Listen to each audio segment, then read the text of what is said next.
Dahil ito ang kauna-unahan nating episode, naisip naming dumalaw sa bahay ng isang established na migrant. Si Mauro Oreta, mas kilala bilang Kauro, ay isa sa mga moderators ng AKLNZ Pinoys, isang e-group na tumutulong sa bagong migrants. 13 taon na sina Kauro, ang asawa niyang si Jean at anak na si Fides dito sa New Zealand. Tulad ng nakakarami sa atin, ang lumalalang problema sa kapayapaan at kaayusan, politika at ekonomiya ang nagtulak sa kanila na manirahan na sa ibang bansa. 90s, di ba? 94, ganun. Magulo sa atin.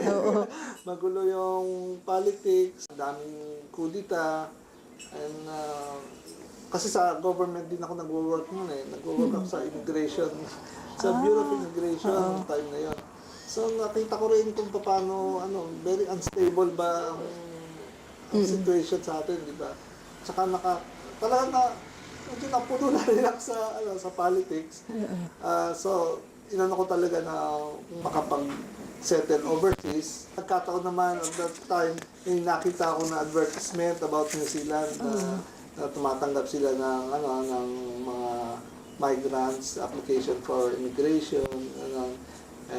So, wala, nang makasakali lang ako, pumunta ako sa New Zealand Embassy at that time.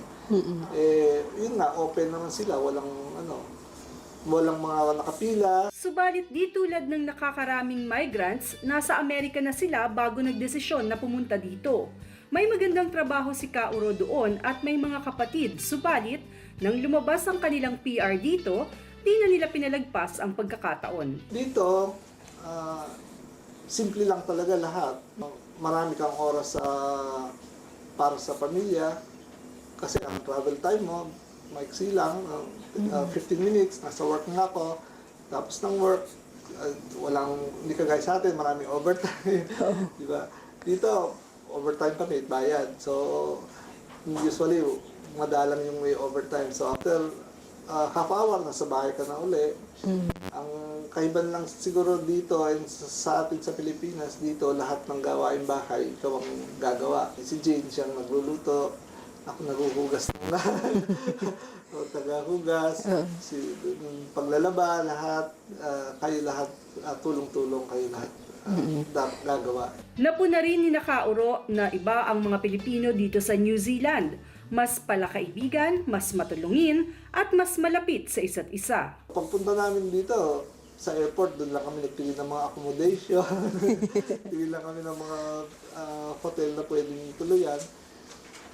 Tapos paglakad-lakad namin sa Queen Street, sa downtown, may na-meet kami mga Pinoy. Yun nga, nakita namin yung nakasabay ko lang sa pila sa immigration office sa Pinoy. Niyaya na kami mag-lunch sa kanila, yung baga sabi niya, gusto mo punta ka sa amin, lunch tayo, sinundo kami the following day. At dahil rin sa kagustuhang tumulong sa mga kapwa Pilipino na nais ring mag-migrate dito, nabuo ang AKLNZPinoys.com. Nag-umpisa lamang ang involvement ni Kauro sa grupo sa pamamagitan ng kanyang blog.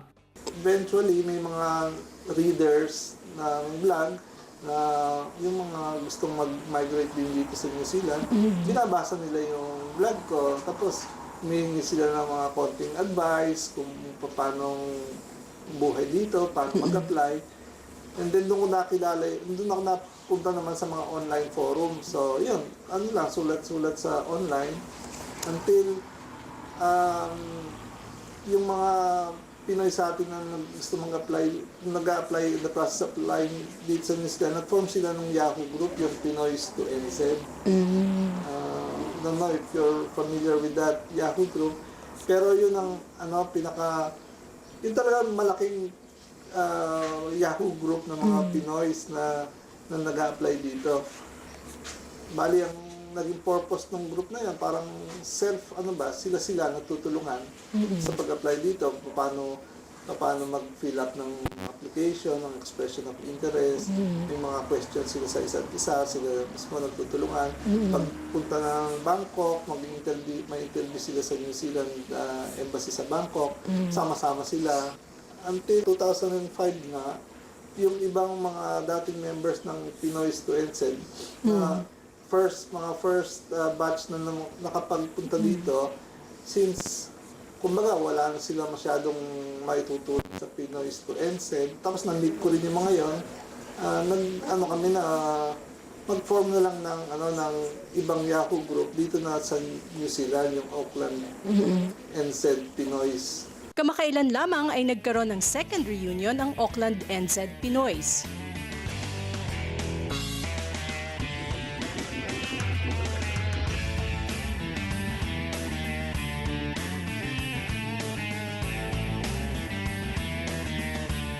Ang AKLNZPinoys.com ay nagbibigay ng impormasyon mula sa saan makakabili ng San Miguel Beer, payo tulad ng mga nahuhuli ng drink drive at tulong tulad ng fundraising para sa mga kababayang matindi ang pangangailangan. Hindi lamang Auckland ang nasasakop ng naturang e-group. Nagkataon lamang na dito nagkita ang mga magkakaibigang bumuo ng grupo. Bagamat maganda ang pakay ng grupo, di pa rin maiiwasan na may mga naiinis dito. Particular siguro yung mga immigration consultants na kumbaga, instead na sa kanila pupunta, para magtanong ng mga advice and that sort of thing, doon na lang sila sa Yahoo group na kumukuha ng advice. Ganun pa man, patuloy ang grupo sa pagbibigay ng impormasyon, payo at tulong sa mga Pinoy dito. Dahil alam ni Kauro, maganda talaga manirahan dito sa New Zealand kung may lakas ng loob at tiyaga ka lang. Inaamin niya na hindi ito para sa lahat.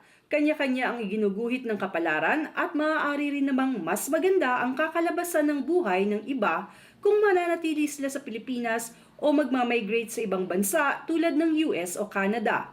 Subalit para kay Kauro, Palagay ko kung hindi ko tinuloy, mas magkaka-regret ako.